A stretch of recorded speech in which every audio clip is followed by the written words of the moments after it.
Hey y'all, Data Guy here. And today I have a video for you that you might not expect from this channel where I want to go over some of the downsides of being a data engineer. As we all know, I think data engineering is a great career. I think it has a bright future ahead of it, but it's also not a career for everyone. With being a data engineer, you have a lot of responsibilities. You have a lot of lucrative opportunities, but it also comes with a ton of different challenges, a ton of downsides, a ton of reasons why you might not want to be a data engineer, even though there are so many good things that come with it. So that's what we're going to explore today is just, hey, what are some pitfalls that data engineers fall into that make them fall out of love with this career and how you can avoid them, or if you decide that, hey, I don't even want to have to deal with these downfalls, this can maybe put you off your data engineering career path, and save you a lot of wasted time pursuing a career that you don't actually think you'll love. So let's get into it. So the first major thing to look out for, and something that honestly is a challenge in every career, is high stress and burnout. Now, data engineering is often really high stress because you're going to have tight deadlines, you'll have really complex tasks where you can't really phone a friend most of the times, and there's a ton of pressure from businesses, especially these days, to ensure data integrity and availability, especially for ML and AI use cases.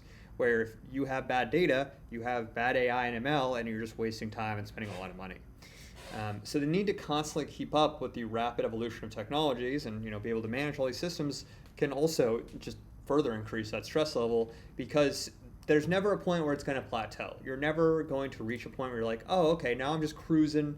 There might be valleys where you might have less work, but data engineering in general is a pretty high intensity job. You're going to have a lot of asks, you're going to have a whole business depending on you, and you're going to be able to need to be delivering quality assets on time. And so some strategies that you can take to avoid this is number one, effective time management. Prioritize the most important tasks and break down larger projects into more manageable chunks. Make sure you're practicing continuous learning. Don't wait for you to feel like you're falling behind. Regularly update your skills to stay ahead of technological changes. So that reduces the stress of having to play catch up when you do fall behind. And then finally, work-life balance. Make sure you have a healthy balance of personal life outside of work. Don't just make work your whole life. Make sure you have hobbies, friends. Make sure you're touching grass as much as humanly possible.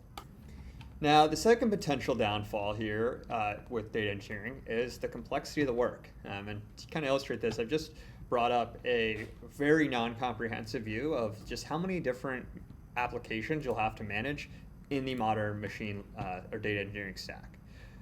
So here, you have ingestion, data lake, metadata, compute engines, pipeline management, practitioner apps, and dealing with this complexity of diverse, especially just the diversity of technology, having to know so many different systems can be pretty overwhelming.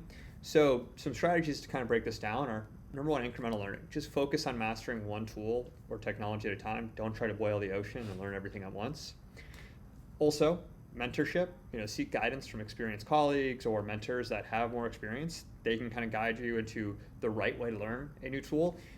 Typically there's a lot of stuff you actually don't need to learn about tools to understand their core use cases. So make sure you're learning from people that are already using them. And then also, this is an obvious one, but bears repeating, is just check out their documentation. Go through, read it from the horse's mouth. Don't just rely on kind of online guides.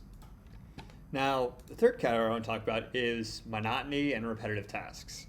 So some aspects of data engineering can be really repetitive, like especially cleaning data, writing ETL scripts, and just maintaining data pipelines. And this kind of repetition can really lead to boredom and job dissatisfaction. So some strategies to avoid that and falling into that tool path, and also just it's inefficient to just be doing repetitive tasks. So seek to automate any repetitive tasks when possible. Just make your life easier and reduce kind of that mental load of needing to just constantly do the same thing over and over again. And then also seek variety. Seek projects that offer new challenges, opportunities for creativity. Don't just get stuck maintaining the day-to-day. And in tandem with that, pursue professional development. New skills and certifications can help keep the role engaging and help uncover new use cases or even make work easier to kind of help you feel like you're continuing to move forward and evolve as a data engineer. Now, the fourth category I want to talk about is isolation. Data engineers often work in isolation, kind of focusing on back-end systems and infrastructure, which a lot of times can lead to feelings of isolation from the rest of the team and the broader organization, and is honestly a pretty ineffective strategy. And so what we've seen, and what I kind of an example of on screen, is people moving away from those centralized, just isolated data teams to where you're more embedded with the teams you're actually serving. And some ways you can implement this in your organization and seek it if it's not already present is to be more collaborative. Engage in regular communication and collaboration with other teams, even if it's not officially mandated. Make sure you're talking to those data scientists and analysts and business stakeholders that you are working with day to day. See how you can better serve their needs. Because at the end of the day, that's the role of the data engineer, is to serve those pieces of the business that can't engineer their own data. And then also try to get involved in cross-functional projects.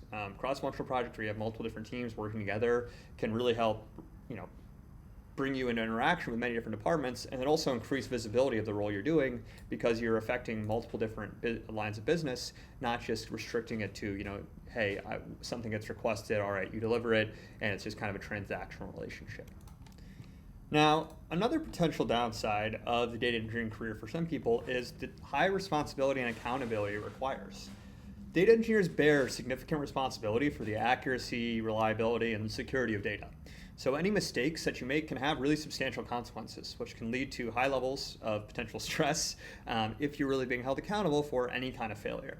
And some strategies to help avoid this and assuage those feelings of responsibility are, number one, to implement robust testing. Have comprehensive protocols that ensure data accuracy and system reliability to make sure that you're being proactive about preventing errors. Also, make sure you're following best practices. Adhere to industry best practices for data governance and security, because then, and if you're not, as long as you're not going off on your own and trying to reinvent the wheel, say, hey, I'm just following best practices. This is what other people are doing. That's why I did it. Make sure you have a reason for the things you're doing. And then third, have a support system. Establish a supportive environment where mistakes are seen as learning opportunities rather than just grounds for punishment and someone gets beaten up because they made a mistake. That makes people not want to report mistakes and thus decreases visibility and underlying cause of them and makes it much harder to correct them when they do occur, because there will inevitably be mistakes in every organization. So having a healthy culture that just accepts that and wants to move forward is really crucial. Now, sixth, rapid technological changes. That is really a characterization of the field of data engineering. There's always continual growth, and you can kind of see that illustrated by this line here in the growth of just data engineers as a profession. Not even a decade ago, there were less than 5,000 data engineers in the US, which is a crazy low number if you think about it. And that number has already doubled by over 10,000 and is continuing to grow even into 2023, 2024, and becoming more and more prevalent. So there's obviously a ever-expanding array of tools to help support this role as well. And it can be daunting. So staying current with the latest tools, platforms, methodologies is really time-consuming. It can really be overwhelming, and you can fall behind very quickly. So some strategies to avoid that are allocating time for regular training and professional development, and networking. Join professional networks, attend industry conferences, keep your finger on the pulse of what the trends are in the industry, best practices, learn from other people that are also doing the job. And then adaptability. Just cultivate a mindset of, hey, things are constantly going to change. Don't get stuck in your ways. Don't get too married to a single piece of software. Get married to the process of learning and continuing to grow. Now, a seventh category of why people might burn out in the data engineering role is a lack of recognition. Because your role is typically behind the scenes, a lot of times you get overlooked, and there can be a lack of recognition compared to more visible roles such as data scientists or business analysts. And some strategies to avoid this are making sure you're actively showcasing achievements and contributions through presentations, reports, and just making your presence felt. Also, advocate for the importance of data engineering within your organization. Make sure people know, hey, you are running on the data engineering team right now. This whole business is powered by our data engineering team. And then also, in terms of roles that you're looking for, look for roles that offer greater visibility and opportunities for recognition. Those are the roles where you're going to be able to get the most compensation, and then also be the happiest likely, because you're working on high impact problems, not being shoved back into the role of hey, here's a DBA, get the data on time, monkey. So you can really make sure that when you're looking at roles, get a feel for what that organization thinks about data engineering. Do they disparage it, or is it really seen in the true critical light that it is? Now, the last thing I want to talk about is the learning curve in data engineering. And to use that, I want to show a graph of the Dunning-Kruger effect, which effectively just kind of shows off, the typical learning path you'll have when you enter the data engineering space, and really any space. At the beginning, you're going to learn a couple of things. You're going to learn basic Python, basic SQL, and you're going to think, hey, I know everything. And then you're going to run your first production use case and probably be, oh my God, I don't know anything. This stuff is so hard. How am I ever going to learn this? I already learned so much, and yet I'm still so far behind. That is a common thing you're going to experience in data engineering because it requires a diverse skill set, and there's a lot of things you need to learn and a diverse array of things that before you're really able to be truly effective in the role. And so make sure you're keeping your eye on the prize. It is a process. Don't be afraid if you feel stupid, if you feel out of the loop. Keep grinding on. You're going to get there one day. And just some strategies to keep thinking about this is have structured learning path. Before you even start learning anything, define a path, follow a course, have clear milestones that you need to achieve so you can feel like, hey, I'm making progress. And then also practical experience. Gain a hands-on experience through projects, open source contributions. If you're looking to explore a new area, those are really low-risk ways to get involved in that. And so that's all I have for you today. I just wanted to make the point that while data engineering offers a really rewarding and impactful career, it comes with a set of challenges. You got high stress, you got complexity, monotony, isolation, high responsibility, and more that can affect your data engineering performance and just affect your love and passion for the career. But hopefully by employing some of these strategies proactively, you can avoid falling into those traps of burnout and disillusionment and keep moving onward in your data engineering career, because I truly believe it is one of the best careers out there. So that's all I have for you today. Have a good one. Data Guy out.